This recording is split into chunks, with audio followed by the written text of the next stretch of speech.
There we There we go. go. There we go. Got it. Cool. Excellent. Okay. So yes, subject to the vagaries of the internet over here. Um, no, what we'll do is next month. Obviously, next month we have our collective chat. So we'll talk through stuff and progress. We'll go into a bit more detail then. So I haven't really got anything that I actually want to update everybody with, but we are working on things behind the scenes. We're still gently moving the website forward. We're still trying to figure out how best to get the best conversion rate on the referrals for the affiliates. Yeah, gently moving forward, but no great things to talk about or display on websites at the moment, but we're getting there. It is lovely to see you all. It always is lovely. And I'm going to go straight into the introduction for our wonderful guest today, which is Georgie Garwood. It's lovely to see you here, Georgie. Thank you for coming along. Thanks for inviting me, Tim. It's very lovely to be here with you. It's a nice collection of people. We're all very friendly, as you can see, and Georgie's one of those people. It's lovely how people kind of float into one's awareness, and it's pretty obvious. You know, you get a feeling straight away for people whether they are going to be somebody that you're going to get on with, or it's going to be helpful for you in your development and in your path. And for sure, Georgie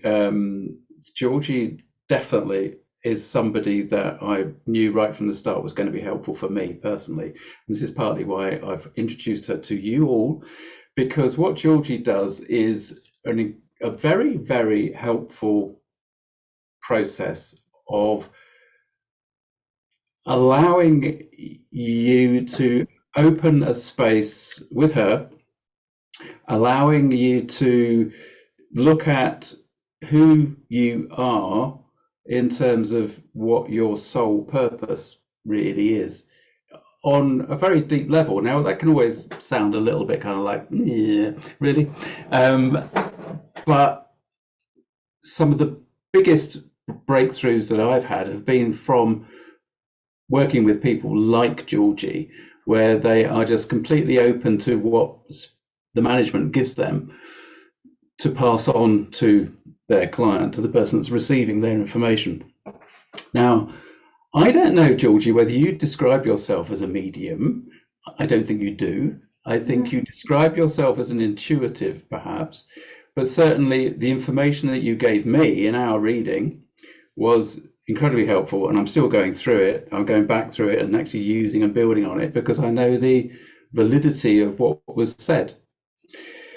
So the reason that I wanted Georgie to come along and talk to the group is because I think that when we are stepping out into something new, as a lot of you are as house healers, stepping out and finding different aspects of yourself, and you're really you've chosen to actually align to aspects of yourself that you don't even know exist yet, and you didn't expect to find when you started on the house healing course, for example.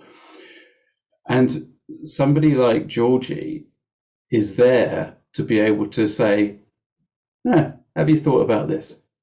Have you looked at that? And do you understand why that occurs in the way that it does? And that's what she does, and that is so valuable. So that's why I thought, Georgie, you need this platform to speak to my colleagues and friends here. So I'm just going to say, over to you. Thank you, Tim. That was very kind and a very grounded way of explaining what I do and how I help people. I'm a farmer, originally a farmer from the north of England, or the Midlands anyway, North Midlands, and very grounded myself. And coming from a family of people who are stuck in their wellies, this life for me has been very interesting because, you know, I am the one that's the black sheep that's broken the mold and done something quite different to the rest of them. Although, having said that, some of my ancestors and great-grandparents were people who communicated with horses, for instance, saw spirits, or did certain things. You know, there's tales of them. So it was there in my kind of genetics, but it was a bit squashed down and certainly not honoured, more likely looked at as somebody that was a bit weird in the family, you know. So it's been lovely to embrace this side of my nature and not feel embarrassed by it, but also to bring it across to people in a grounded way, so it's real, so that they understand what I'm saying and they can apply it to their lives in a real practical way. I think that's how I'd like to come across, Tim. Did I do that with you? I know it was quite high up there stuff, but I like to really ground it into the earth and make it practical. Yeah, and I mean, what I did with the recording was basically I put it into Otter, so to get a transcript, and I'm basically going through the transcript to kind of just really sort of understand exactly what it was that we were talking about and revisit that conversation. So there are some really practical things in there, which I found helpful, which is, yeah, I mean, 100%. I'd forgotten that you were from farming stock, actually. Yeah.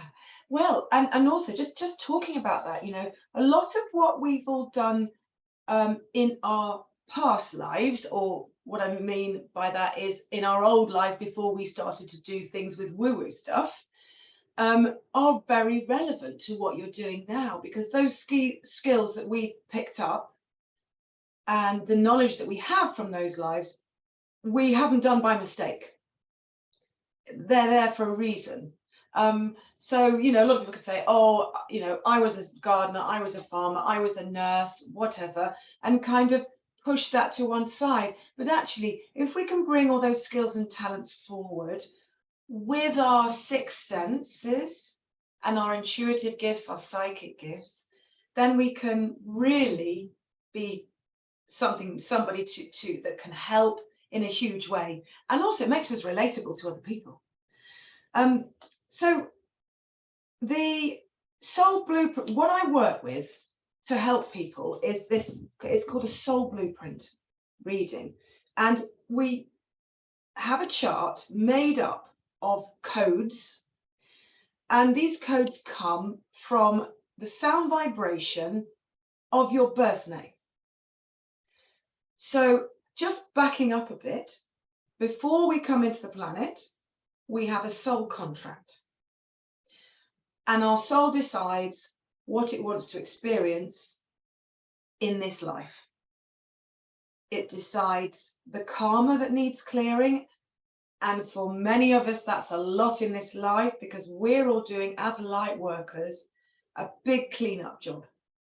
Not only on ourselves, on this life and past lives, but also ancestrally and also collectively. So if in the morning you wake up and you think, oh, why am I feeling like this? It might be that you've picked up on the collective consciousness and you're clearing something from that. It's not always your own stuff. Or it may well be something that's flicked forward into this time from a past life that you're now having to clear.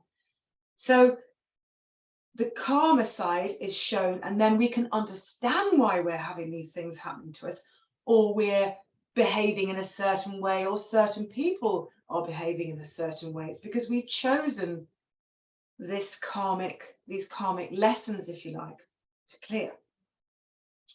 Then we have the talents that we're given, and this shows up in the chart. And some of these talents we don't realize we have. We kind of, it's like a nice surprise, really, when they're shown to us. Some of them we do, and some of them we're not sure of, especially the sixth sense stuff, you know, that kind of thing. We doubt ourselves. We say, oh, I'm not sure whether I'm totally good at this job. I'm not sure about it. And then all you have to do is pull yourself to the reading and your chart, and then you can see the code there that clarifies that. So all these human feelings that keep us small are basically not kicked into touch, but highlighted and shown, but then we can deal with them because we're given the answers. We're given what we come to on the activated side of it. Then we have things that we're aiming for as human beings, things that we want to experience personally and with our work. And that's shown as well. So I'm going to show you it also shows soul destiny as well, which is the core reading you're here, the core reason you're here, the reason you've come here to experience life on earth and to be in this playground. So I'm going to show you my chart. Here we are. Can you see that very well? So that's based on the six-pointed star. It's got Melchizedek energy. The system originates from the time of the Hebrews, time of King Solomon, King David. And they would have used it then, everybody would have used it to help themselves be on the right path or align with the right path. We've just found this later on in life, and so it's great that it's come along now to help people. It just gives us more clarity and focus when we have this, because what I was doing, I think I was going along just flinging mud and seeing if it would stick to start with. And then I got very frustrated one day, March 2020, before I found this system, while I was still dabbling in animal communication, dabbling in angelic Reiki, but not really grounding it in and making a business of it, or making a success of it, if you like. So I decided to Google soul purpose, find my soul purpose. And this system came up, and I had a reading with a charming lady from the Netherlands. And she told me all these things, and they were a nice surprise, but deep down, I knew it. I knew what was there, but I hadn't it hadn't been brought to the surface. And this is what these readings do. They bring everything to the surface for you to then understand yourself at a deeper level. So that's how it works. Has anybody got any questions just to this point? Because I think it's important to answer them. Rosemary? What is the name of the system? You said you Googled it? Is it go under a certain name? There's different systems. I trained under a different person, but I'm more aligned with Nicholas Nagan. So he trains people to do the system. Yeah. Is the soul system contract. It's the soul contract. System. Yeah. On my website, I give details about the system as well. Okay, great. Yeah. Thank you. Georgie, you talk about sound vibrations that bring the numbers through. That's right. So I don't know how that works, because I'm not one of these people that's very good with figures and stuff like and working and calculating. I've got a lovely calculator that works all this out for me. But in the old days, they would have worked all this out. So if you can look at the top, each letter has a number, and then you add it up in a certain way to get the codes around the chart. So originally, whoever developed the system had kind of equated a number to a letter based on, I guess, channeled sound vibrations. Absolutely. And then we have the Hebrew fire letters backing up the numbers. Can you see there? There's different little squiggles and things. These in themselves are activated when you look at them on your own chart. So when you look at them on your own chart, they actually activate the code. And the idea is we work through all the codes so that each one becomes fully activated, and then we are on our highest timeline, or we've reached our highest self for that lifetime.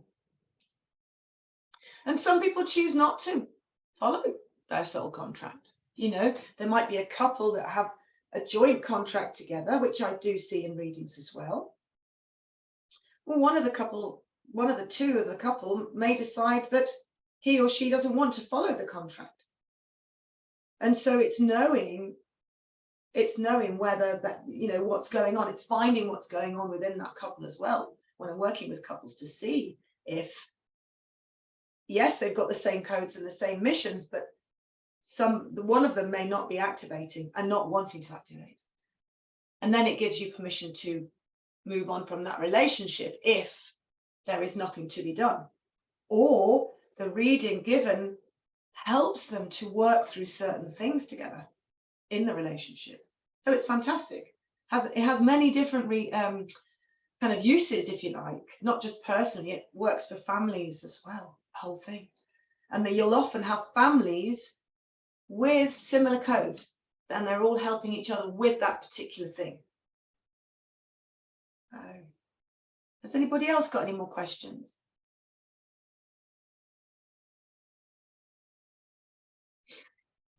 So the other thing I do with my readings as well, and it's just something I'm passionate about. I'm very passionate about past lives and, you know, finding those pieces of our soul and bringing them back to us, healed. So what I do as well is I look at what I call the energy source, which is showing people the percentage of what their soul has been in other lifetimes, bodysuits, incarnations, once they split from source. So for instance, people like us most probably are not 100% human. There's other bits to them. Starseed from other planets, or they might be angelic, or there could be, now it sounds crazy, but there could be some unicorn energy, some dragon energy. I can't remember, Tim, what yours was, because I never remember anybody's readings. It just comes in and through, and I just give it to people. Well, I certainly didn't have any unicorn energy. I can say that. Sure. That's one thing. No, I don't think we touched on. There was some extraterrestrial energy for sure. I can't remember. I can't remember exactly what aspect that was, but yeah, there definitely was the extraterrestrial energy. Generally, sort of a question for you, Georgie. Generally, when you're working with people, do you, because you tend to work with people that are on quite a high level of, well, they're quite a way down their path anyway, as it were, so they're quite high vibration.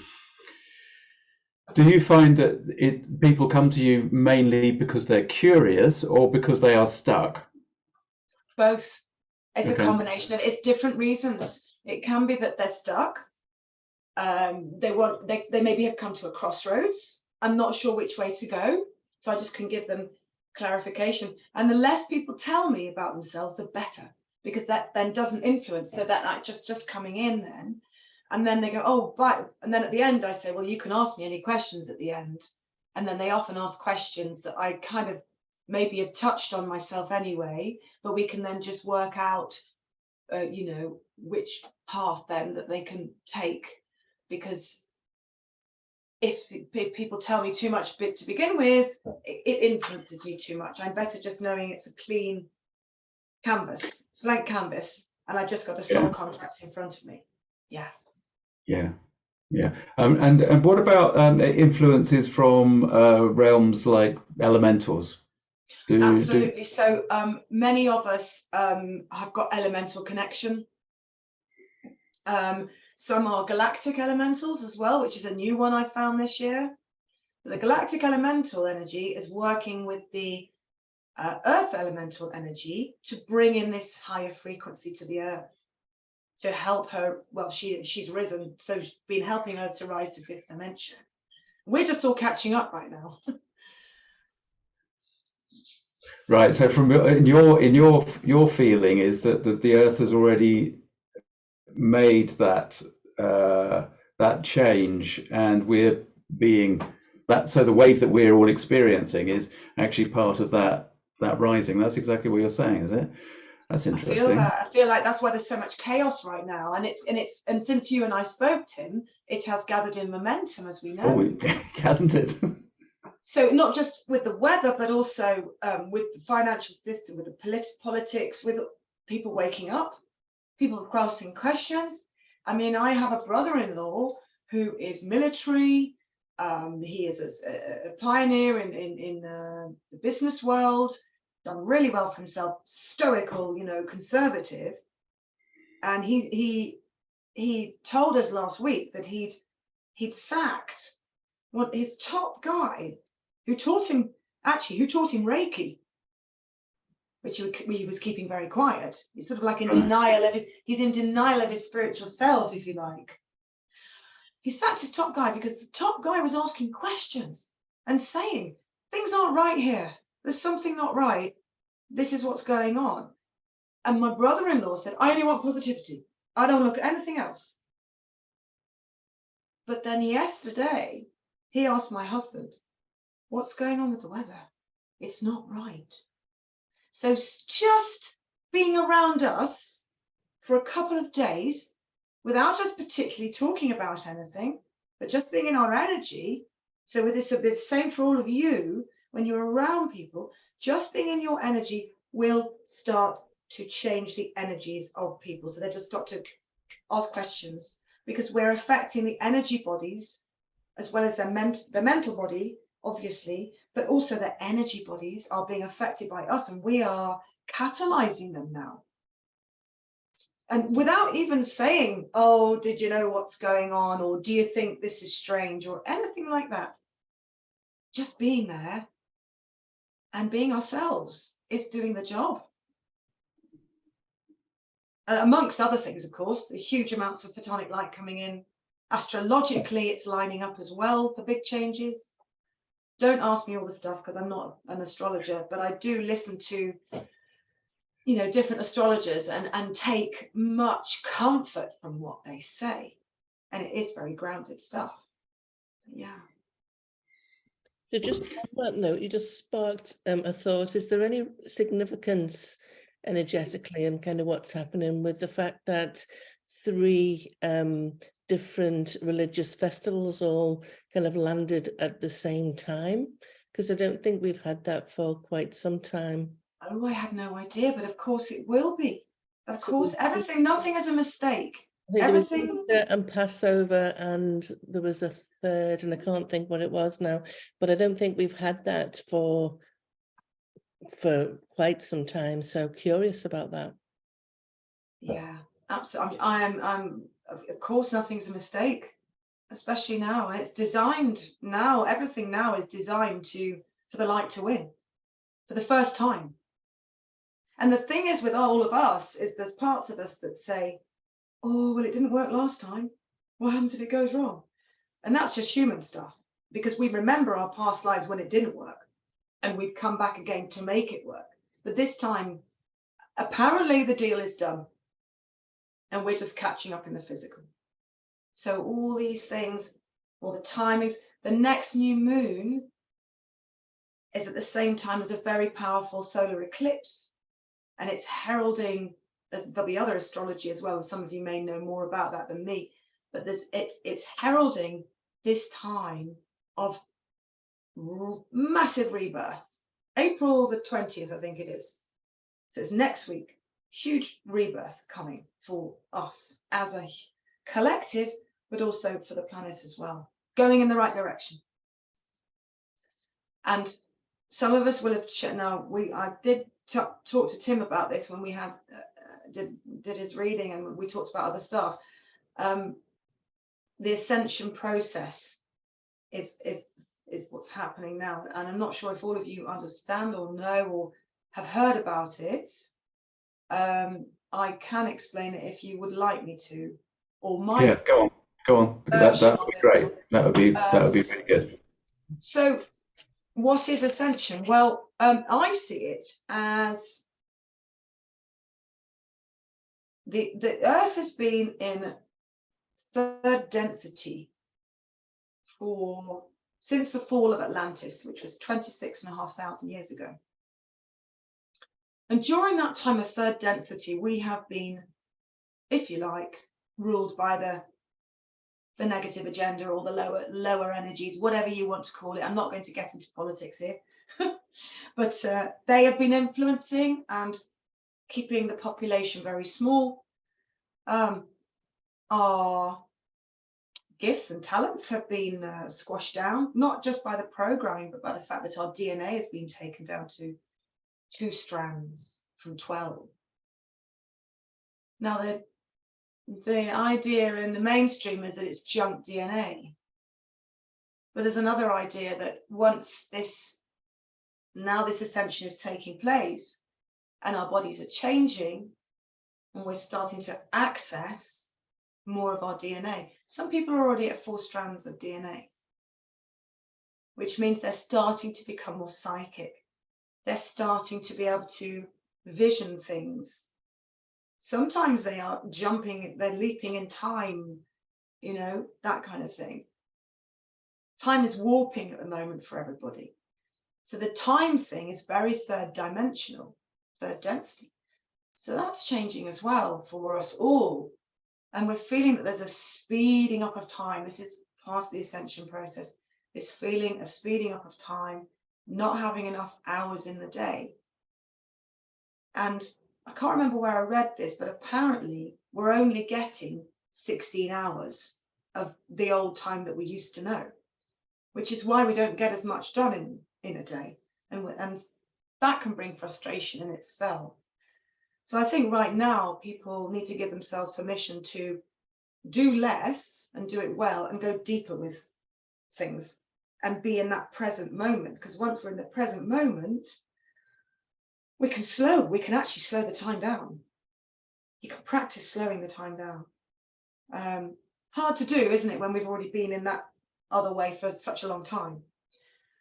So we're going from, we've gone into 4th density now, and this is the time of the breakdown of the old systems, and then the regeneration and the rebirth of the new. So there's this kind of chaos that we're living in right now. And the weather outside in England is really showing that chaos. And it's been very unusual in that sense, this weather. So the weather kind of relates to it a bit as well. And when we get those clear, bright, sunshiny days, that's usually when we're taking in more light again for further upgrades. So has anybody got any questions on that? Does anybody want to ask me anything on that? Or share something that they've experienced with that?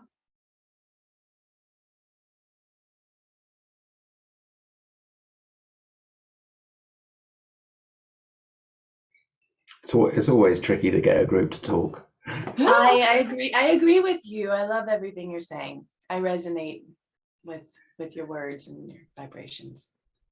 So you're not alone there. Thank you, Rosemary. Thank you. And you know what, guys, with all this chaos and stuff that we're going through as light workers, because we are the ones that have volunteered to come here to show the way, to be the example in the nicest, humblest way, heart-centered way.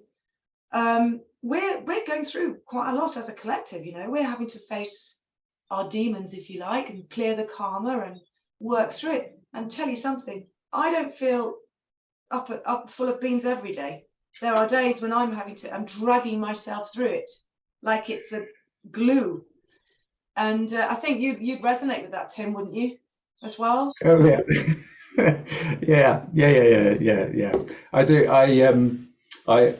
Yes. I think it's easy. I think that people can feel that you know, we should all be love and light all the time, and jumping out of bed to springy, sunshiny, you know, throwing back the covers, and it's all lovely. The daisies are sprouting as we walk down the path. And yeah, it doesn't really quite work like that, does it? I was wondering where the love had gone only this morning, but yeah, I mean, but you know, we've made the choice. We are being in the physical form, and it sometimes takes a lot of allowing to allow our true nature to shine through, even through the physical rigidity of what we are in. And there is a path and there is a timeline that we're all following collectively, as one particular channel would say, the one note sung. It's there, and we're all on that path, but we're all just slightly different harmonics, slightly different tune, slightly different, you know, wavelength. But it's all going along really rather swimmingly. Yeah, even though we're kind of being buffeted on the way and feeling a bit exhausted by the whole thing, it is absolutely going along in the right direction. Yeah. And we, each of us, have a particular role, a unique role. Each one of us is needed for our own particular role. We were chosen for our own particular gifts and energy that we're bringing to this beautiful tapestry that's being created. So yeah, it's quite daunting to think that you're going to be showing the way, but it is true. That is what it's about. It's that combination of being chosen and the fact that we agreed to it.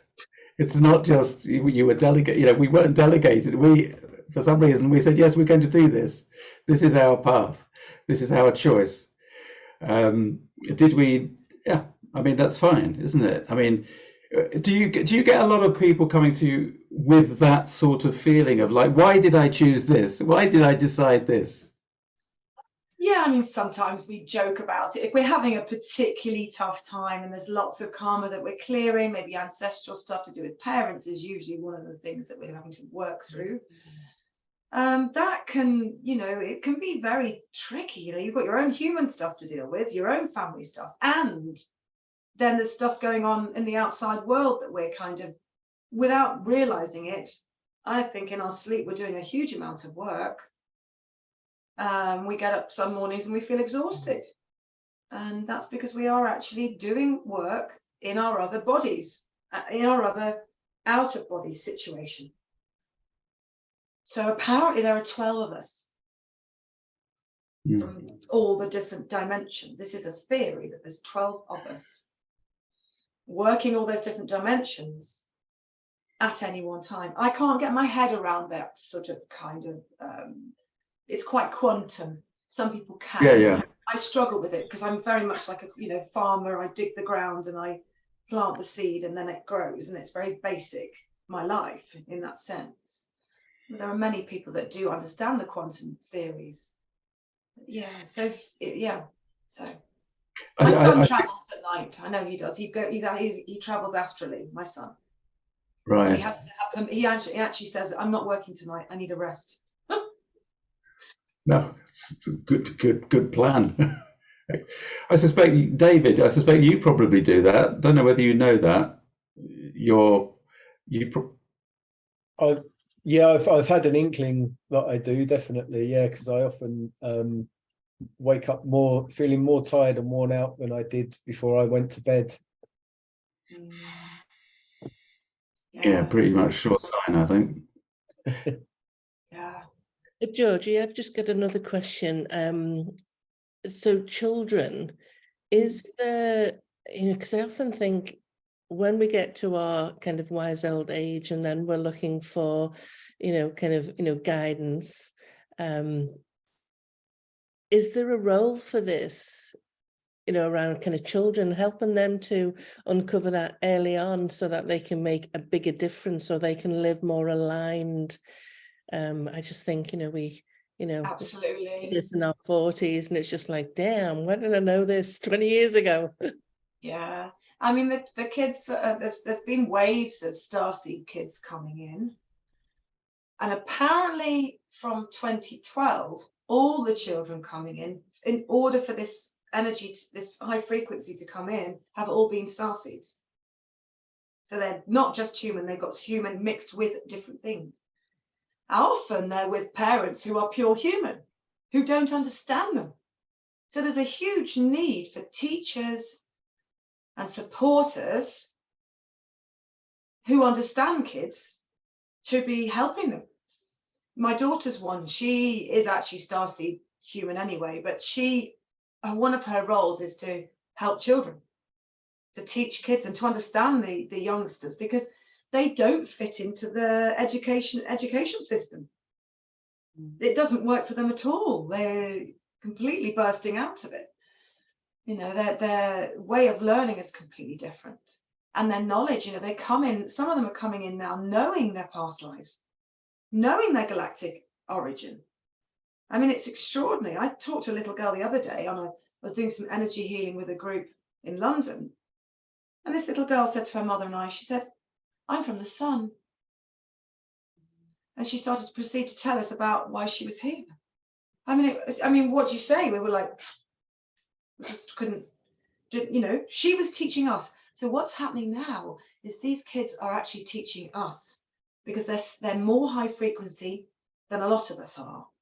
And so it's providing that safe space and learning area for them where they can bring this information forward. They've got a lot of knowledge about, you know, the new earth, about the new systems, new technology, new ways of growing things, new ways of living that they are bringing in.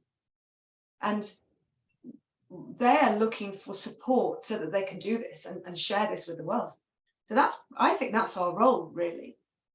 That's. So would you ever do kind of a soul contract reading on behalf of a child to the parent so that they can Yes. understand them more and create the environment that makes them successful?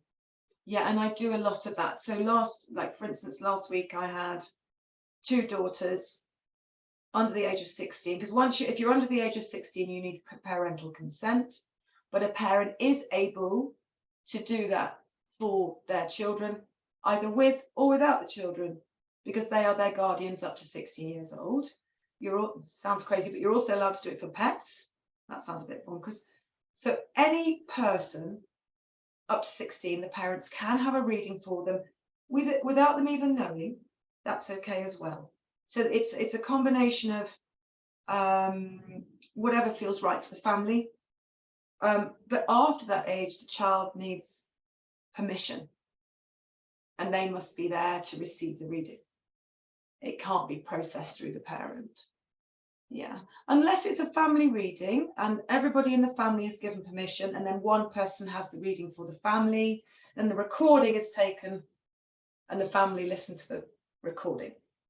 Because it's very difficult with the whole, like if you've got 6 people in front of you, you can imagine what it's like with the energy, you wouldn't be able to deal with it. So I just deliver it to one of the people, and then they share it. Yeah, but it does help a lot, especially if these kids are having struggling at school and they feel really different to everybody else. Yeah.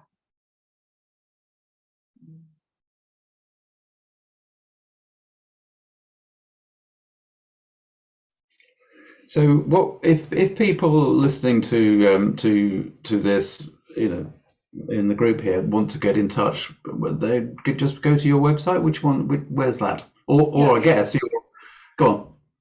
So there's 2 places you can find me.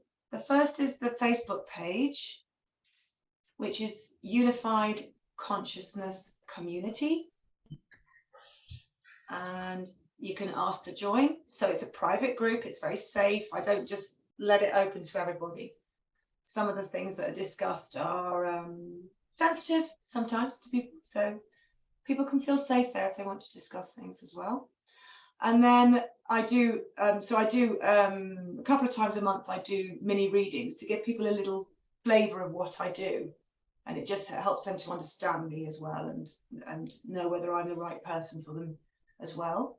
And then the other place you can find information is unifiedconsciousness.co, and that is my website, and there's information there on the readings so people can have a good read and see what it entails. Yeah, I've just popped the link in the chat for everyone. thanks, Dawn. Excellent. So Georgie, Excellent. tell us kind of how does the reading unfold? What would we experience in a reading? Okay, so it would be up to 90 minutes depending on what needs to come through. Definitely not wanting any distractions coming from outside, so you just need to be in a with me kind of thing on the other side. I record everything, and we start off with just having a chat and then seeing what's going on for them right there, if there's anything particular, energies or whatever, and if they need to be feeling a bit supported, we might just do grounding, just take some breaths and come into the body. And then I will share what I've been given. So I will have prepared the reading beforehand, working with their team of light, my team of light, and source, directly to source. I don't work with anybody else. I keep it as pure and as aligned as possible. And so I will look at the chart, and I will work through each area of the chart, and then also bring this information about the makeup, the soul makeup, all the different lives that they've been as well, and just give them a kind of idea of what they are in a multidimensional sense. Because, you know, if you find out that you've got some dragon energy, that means that you're really good at clearing, fantastic at clearing low energies. And if you've got unicorn energy, you're really good at bringing light in on something. It's very pure light as well. It's also pure light that doesn't allow any lower stuff to come back. So it's just helping people to understand themselves, and the codes give a lot away. So the double 5, so if you have a look at this one, the double 5 here, this is the angelic part. It's also starseed as well. And then just looking at it from an energy source point of view, not looking at it from a human characteristic point of view. 10-1 is on a mission. So that there was no getting out of it for me. 10-1 was on a mission. So I couldn't just say, oh, I'm going to retire now. No, that wasn't happening. However, part of that 10-1 as a human being, as an ordinary person, is to experience joy and balance. So yes, being on a mission is fine, but making sure that there's balance and joy and harmony in that as well, so that I'm not running myself ragged, serving, because 10-1's are service souls. So then that's coming back to that point of being in control of the boundaries. There's codes that show being out of the boundaries, you know, and for instance, what have we got here? Physical goals here, double 6s. This is scatteredness as a young person, maybe overwhelmed by all their ideas and creativity. So it's helping them to understand themselves at a deeper level. 15-6 here, that's bringing inspired information from the soul to put into physical form. It's also understanding that we are spirit in a body and body with a spirit, the two types of modality, if you like, or way that we can be existence. There's many layers to each code, and there's, you know, it's not just one thing. And for some people some people can have the same chart as another one, but be experiencing different things out of that code. Yeah. And so the access point to that is your birth name. Absolutely. Okay. Birth name, and if you're adopted, it's the name that you had for the first 6 weeks of your life. And what happens if you're not aware of that? What if you don't know whether you're adopted? Well, if you don't know that, you don't know whatever you were called in the first 6 weeks. I haven't come across that yet. Oh. Not come across that yet. I don't think you can do much about it then, really, because if you need your original name, because that's your soul downloads that to your parents. Sounds crazy, but the higher self downloads it to the parents so that the right name comes for the codes to come out and the chart and the contract to be correct, you know, for what you want. So then, so you get the person's name, and then you, assuming you've got information on the codes, create the kind of chart, and then it's kind of combination of what's already known and understood about those codes, as well as just what comes through in terms of the interpretation. Absolutely, and a lot of, as I say, I'm a bit of a. I just call myself, I'm a straw. You know, I'm a vessel, and it comes in, it goes onto the paper. I give the reading, and the next day I've forgotten. I literally have forgotten. So when I'm working with people on a long program, I'll have to go back to their original reading and make sure I've really got that at a deep level each time. So I'm calling back to it. Because if I tried to remember every single person, my head would be so full, I'd just explode probably. I'm not that intelligent to be able to retain everybody's you know, charts sort of thing. But yeah, I am just like Tim was saying, I'm a bit of a vessel, and I just receive and deliver. Yeah. And because some of the work that you do is like coaching, you will take people through a process. Is that right? Yes, I do a 12-week program. I'll say 12 weeks, so it's a 12-session program over 6 months, meeting twice a month, and then they have soul work to do in between for them to dig deeper and journal and find things for themselves as well. Yeah, and I do soul retrieval, past life regression, shadow transmutation, that kind of thing, soul blueprint activation, lots of different processes as well along the way. Yeah, relationship readings always handy to do if somebody's having a bit of a time with their partner and doesn't understand what's going on.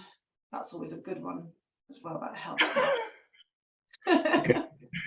I think the use of the word good is very subjective there, I suspect, Georgie. But yeah, so I think that there are several there are several people that I would love to be able to push your way, because I think it would really help them. I don't want to highlight anybody, but some of them are in this group now. So hopefully people will take you up on what you've been saying. Is there anything that you would want to leave us with if we sort of just bring this to a bit of a close in five minutes or so? Tim, I'm not rushing it, but I'm not rushing a close. I'm just saying. Before you answer that, Georgie, I think Rosemary had a question. I saw your hand up. I did in regards to naming and our children. So I have a 5-year-old daughter, and her name is Jasmine Sunshine. But I always had sort of other names coming through, but in the end, it was sort of like she was born, and then the headline is, "What do you want to name her?" And it was sort of decided, boom. Then, can someone have a name that is not suitable to their energy? Or does it make who they are when they come in? Can someone have a name that is not harmonic with themselves? I think the way you said it there, it just came in, boom. It just comes out and you suddenly change it. My daughter was going to be Sophie, and suddenly she was Lucy. Yeah. And it was like, boom. Lucy was the one it was going to be, but then she turned out to be Jasmine. Yeah, and you're like, oh, wow. Okay, so the soul is really, really getting stronger and stronger and stronger at the time of birth. And that's when it comes in. Even if you guys have got some ideas beforehand, they'll change it. Their energy is so strong. And what we can do if people are having a struggle is you can look at their, so what might be happening is, say for instance, my birth name's Georgina Elizabeth Harrison, and my new name, my everyday name, influences that. So it's a bit of like a flavoring, if you like, over the top. So my main name is Georgie Garwood. Now Georgie Garwood really helps my base name, my main name. It really activates the codes. There's no clash. Well, there's one little tiny clash with my husband, but we're working through that. But on the whole, he says, "Oh, you married me for my codes," because they activate and support the other codes to become real and to be actually working, physically working in the world. What you can do is look at what I call their everyday name, their overlay name, and there might just be some clashes. So I always ask people for their everyday name to see if it's harmonized with the base chart. And that's the name you change, not the base chart. It's the one that goes over the top that makes the difference. And when people get married, they say to me, they just message me and say, "Can you just have a quick look?" If they've had a reading, "Can you have a quick look just as an overview of his name over mine?" And I'll do that. Yeah.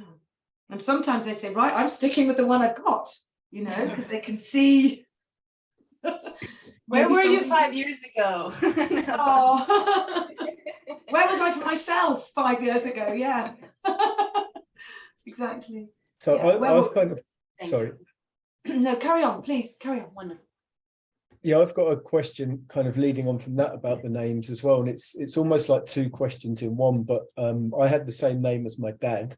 although we had different middle names, but a lot of kids get the same names as their parents, don't they? So how does that kind of play out? And I guess the other question is with regards to people in the public eye, because pretty much no one in the public eye is using their original name. So are you able to do readings on people in the public eye? Or The public eye people, I would need their birth name as Yeah. the main, as the contract, and then I would look at the name that they use and see how that's influencing. Okay, right.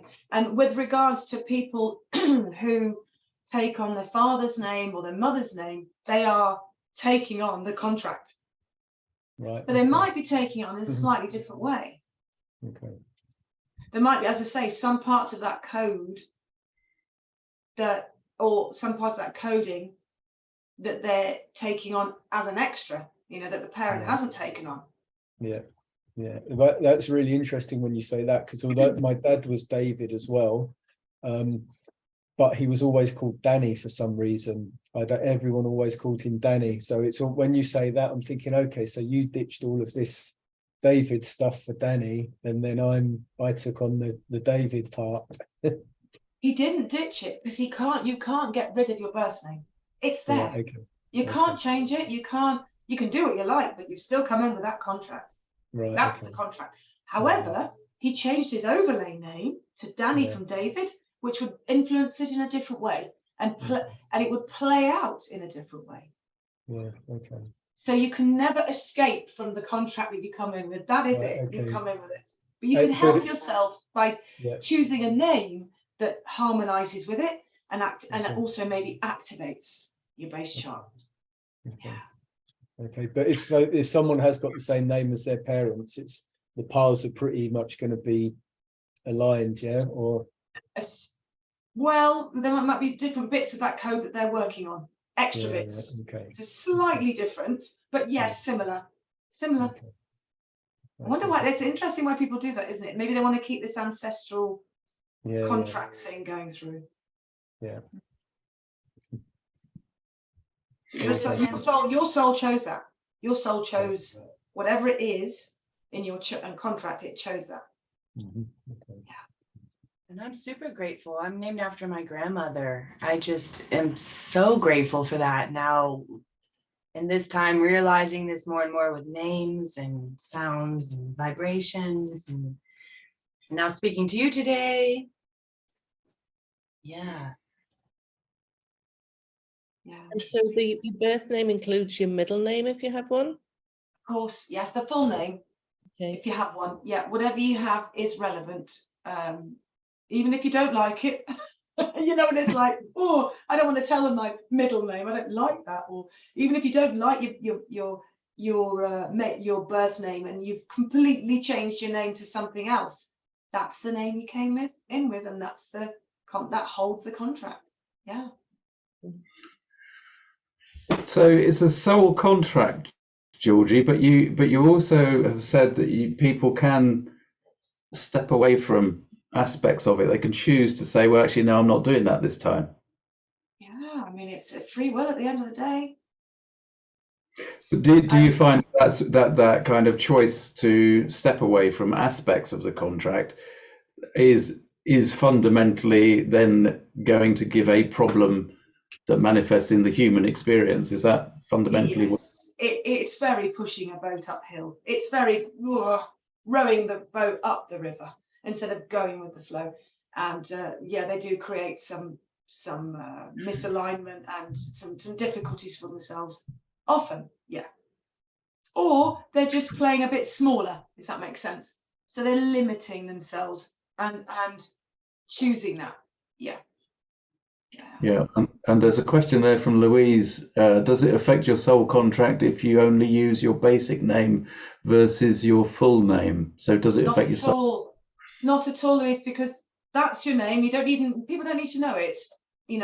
People don't need to know what your soul contract, your main birth name is. They don't need to know that. They just know you as what I call your username, your everyday name, and that's fine too. So it doesn't make it any lesser or get rid of the contract. It's always there. It's in the Akashic records. Yeah, it's all there. Nick, you've got a question. Yes, hi. Hi, Nick. It's just a random question. Having a Greek surname, which is obviously originated with the Greek alphabet, and is there an issue with that as it's converted to the English alphabet? No, I don't think it is. It's still the same vibe. It's altered for some reason. They've chosen English as ridiculously as the universal language. And it's not a mistake that it is the universal language. Right. So we always check for that, and we always check for phonetics as well. So it all works out with the calculator. Okay. Yeah. Thank you. Thank you.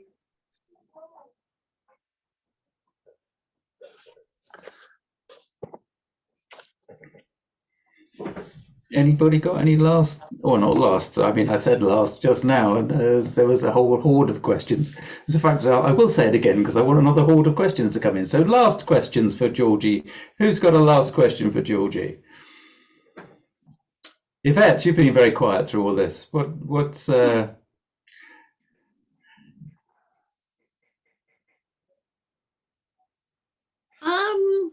I must admit, sorry, I've also been a bit distracted with the things going on. right?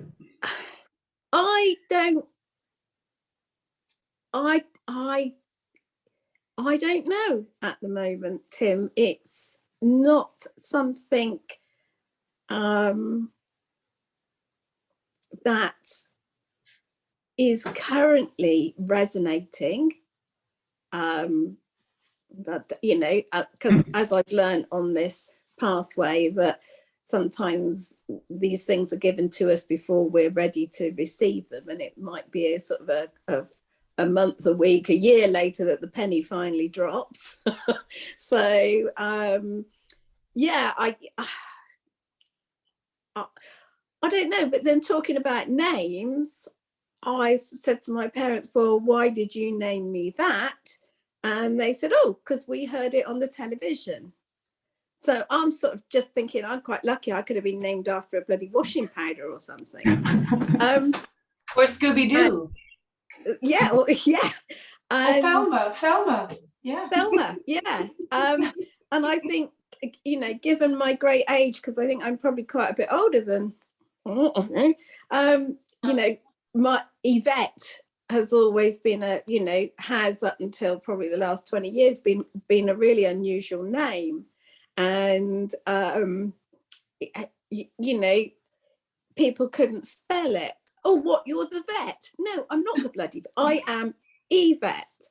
And I sort of, you know, is that a part of it? I can remember being in working in the office however many years ago, and it was a strange wrong number, and these people did actually mean to ring the veterinary surgery, you know, but the people that were working for me went, oh, you want Yvette, and put this woman through, and she went, oh, you know, oh, my dog, blah, blah, blah, blah. And I'm thinking, I go, well, I am Yvette, I am not the vet. So is that a part of the karma of it, if you like? I don't know. If you've got any fours in, it might be, because fours are people that work with animals and children.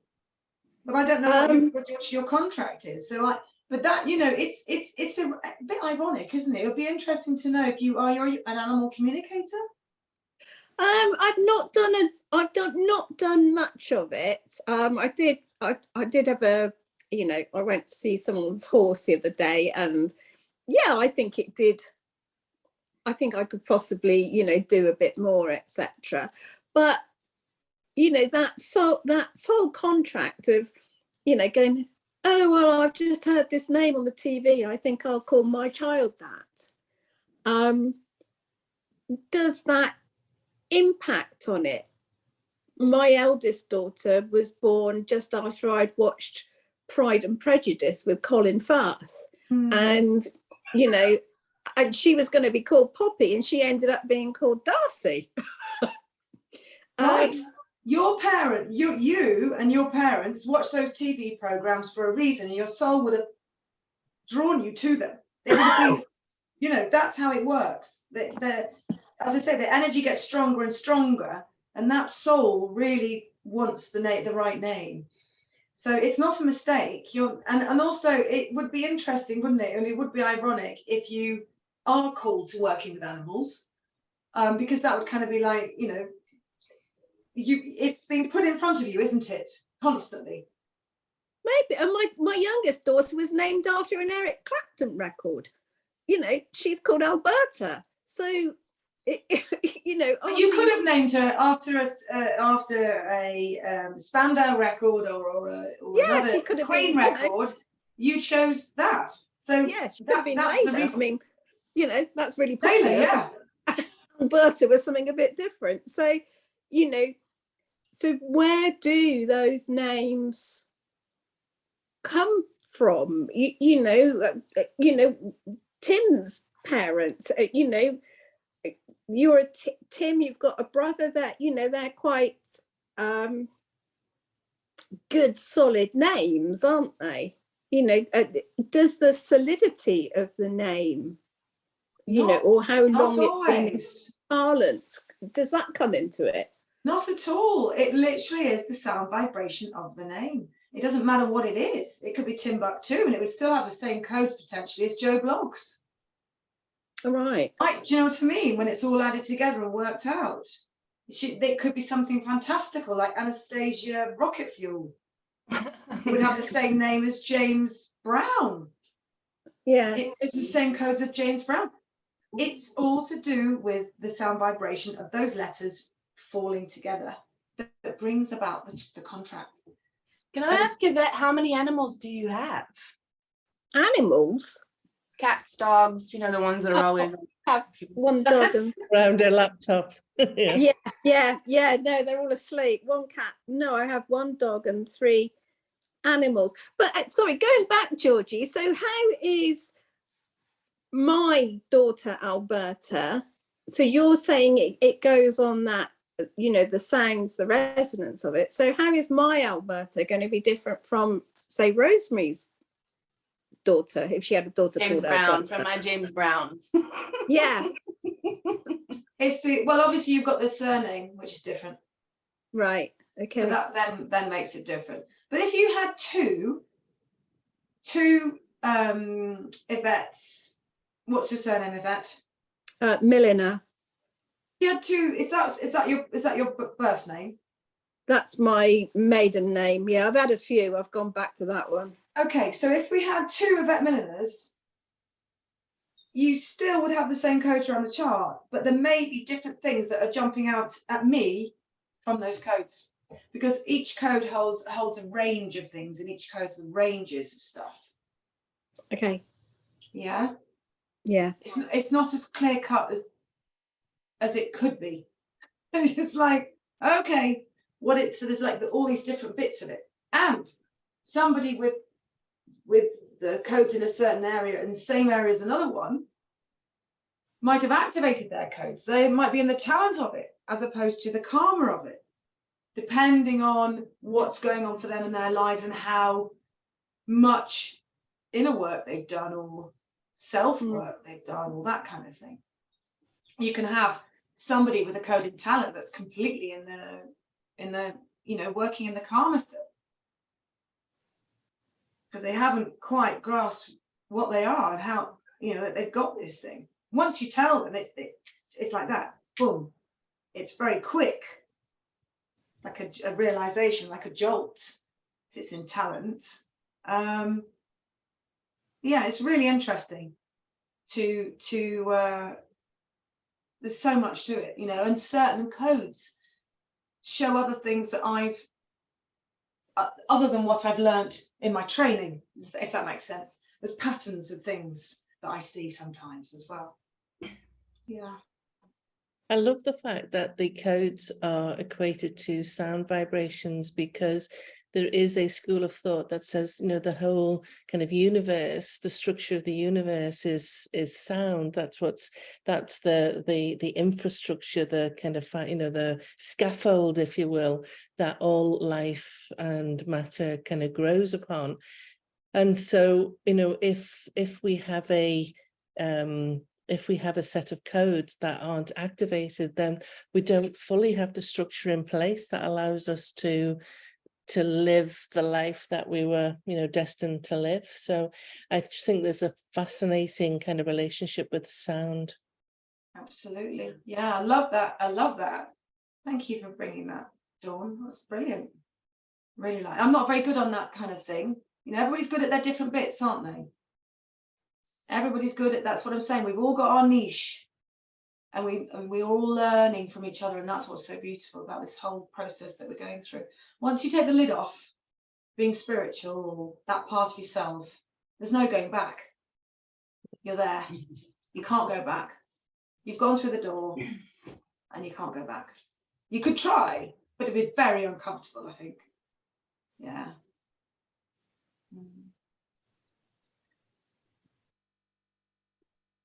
How are we doing? Any more questions? Blossom, have you got any questions? Sorry, I just missed one from Tanvir. Sorry. Blossom, have you got any questions for Georgie? And then we'll come to Tanvir. No, I'm good so far. Thank you. Okay, I just wanted to bring you into it. So. Taking it all in and try to absorb it. Yeah. I love your Excellent. name, Blossom. It's a great name. I love that name. But it's not my birth name. Ah. No. Bringing in some different codes, though. You see, with that name, you're bringing in some different codes. Yeah. I think that would be a very interesting conversation between the two of you at some point. Definitely. Tanvir has a question. He's highlighting that many saints and prophets changed their name. Do you think there's any special reason? Your soul guides you to do these things. And again, just going back to what we were saying to Blossom, she's bringing in some new coding with that name. So that's, bringing in some extra layers, if you like, over the top. So they don't change anything. They don't get rid of the thing, the bottom chart, the soul contract, but they can enhance it as well. Bring about different experiences, different opportunities. Yeah. Oh, somebody's saying they've got to go. Thank you. Yeah, that's Louise. Bye, Yeah. Louise. I think we're about that time anyway. Hey, Tim. Yeah, over to you, madam. Madam. My former name, Madam. Georgie, thank you so much. That was really, really fascinating. I'm definitely intrigued to know a little bit more about this. So you might be hearing from me soon. So yeah, thank you so much for just giving up your time to share your wisdom and your insights and your wonderful system, if it's called a system, with us. Really appreciate that. I will pop the recording into the Facebook group, and I think all of our speakers get invited into the network, correct? Yeah. So we'll connect you into the Facebook group and all of that good stuff. And our next month gathering is our kind of open forum Q&A, where we come together and just, shoot the breeze about all things dowsing and house healing and everything else. So I look forward to that. So thank you, everybody. Thank you. Thank you. Thank you. Thank you very much for having me on your lovely, lovely show. Thanks for coming. It's wonderful. Thank you, Dawn. Thanks, everybody. Bye, everyone. Bye-bye, everybody. See you next time. Take care.